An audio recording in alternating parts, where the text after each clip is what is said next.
বন্যার এই কঠিন পরিস্থিতিতে আমরা কিন্তু অনেকে নিরাপদ পানি পাচ্ছি না। বিশেষ করে আমরা যারা সমুদ্র অঞ্চলের কাছে বসবাস করি, তারা কিন্তু নিরাপদ পানি পাচ্ছি না। আমাদেরকে বাধ্য হয়ে ময়লা পানি খেতে হচ্ছে, যার কারণে আমাদের বিভিন্ন ধরনের রোগ হচ্ছে। তো তাই আজকে আমি মাত্র ছোট্ট একটি বোতল ব্যবহার করে আপনাদেরকে খুবই সহজে একটি ফিল্টার তৈরি করে দেখাবো, যার ফলে অন্ততপক্ষে আপনারা নিরাপদ পানি পাবেন এবং সুস্থ থাকতে পারবেন। চলুন ফিল্টারটি তৈরির কাজ শুরু করা যাক। তো প্রথমে আমাদের একটি সুতি কাপড় নিয়ে নিতে হবে।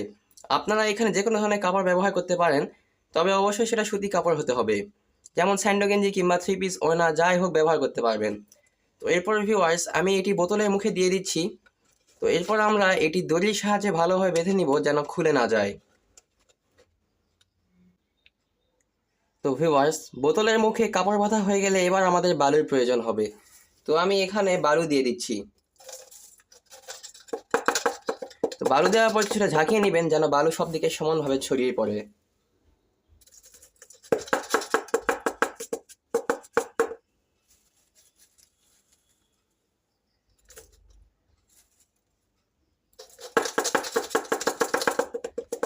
ভিউয়ার্স বালু দেওয়া হয়ে গেলে আমরা বোতলের উপর থেকে স্টিকারটি সরিয়ে নিব যেন দেখা যায় যে আমরা কতটুকু কি পরিমাণ দিচ্ছি।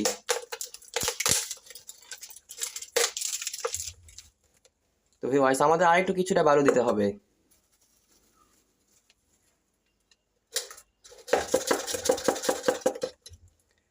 তো আপনারা ঠিক বোতলের এই পরিমাণ অংশ বালু নিয়ে নেবেন ভিউয়ার্স। এরপর আমরা ছাই দিব।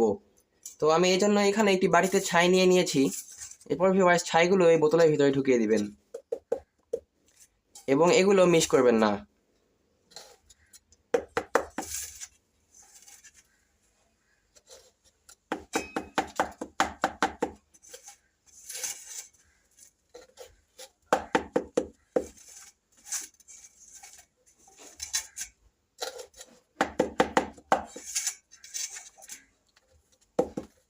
তো ভিউয়ার্স আপনারা দেখতে পাচ্ছেন আমাদের এতটুকু অংশ বালি হয়েছে, এবার এতটুকু অংশ ছাই দেওয়া হয়েছে।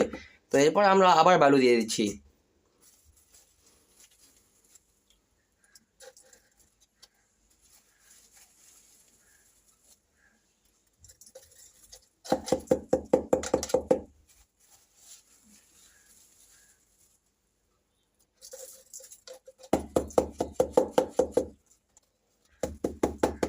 তো ভিউয়ার্স এবার আমাদের প্রয়োজন হবে কিছু ছোট ছোট পাথরের।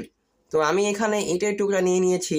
এরপর আমরা এই পাথরগুলো আমাদের তৈরি ফিল্টারের ভিতর দিয়ে দেবো যেন বড় বড় ময়লা থাকলে সেগুলো ফিল্টার হয়ে যায়। এরপর ভিউয়ার্স এগুলো সমানভাবে মিশ্রণ করে নেবেন। তো ভিউয়ার্স আমি আপনাদেরকে আরেকবার ভালো করে দেখিয়ে দিচ্ছি। তো আমাদের ফিল্টারে সবার প্রথমে এখানে বালুর একটি স্তর যাবে, তারপর ভিউয়ার্স এখানে একটি ছায়ের স্তর যাবে, তারপর এখানে আমাদেরকে আরেকটি বালুর স্তর দিতে হবে। এরপর আমরা এখানে ছোট ছোট পাথর দিয়ে দিব যেন বড় বড় ময়লা ফিল্টার হয়ে যায়। তো এবার আমরা আমাদের তৈরি করা ফিল্টারটি পরীক্ষা করব। তো ভিউয়ার্স আপনারা দেখতে পাচ্ছেন আমি ফিল্টারটি পরীক্ষা করার জন্য এখানে কি পরিমাণ ময়লা পানি নিয়ে নিয়েছি। তো আপনারা ফিল্টার তৈরির জন্য নিচে একটি স্ট্যান্ড দিতে পারেন, তবে আজকের ভিডিও অতিরিক্ত লম্বা হয়ে যাওয়ায় আমি স্ট্যান্ডটি বানালাম না। তো ভিউয়ার্স এবার আমরা আমাদের ফিল্টারের টেস্টিং শুরু করব। এজন্য আমি ময়লা পানি ফিল্টারের ভিতর দিয়ে দিচ্ছি।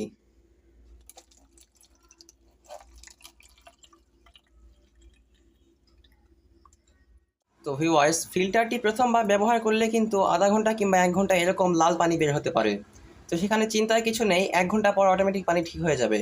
তো এভাবে আপনারা স্ট্যান্ডের সাহায্যে ফিল্টারটি রেখে দিবেন। তো আমি স্ট্যান্ড না বানিয়ে হাতের সাহায্যে ধরে রেখেছি। তো ভিউয়ার্স প্রায় 15 মিনিট পার হয়ে গিয়েছে এবং 15 মিনিট পর আপনারা পানি অবস্থা দেখুন।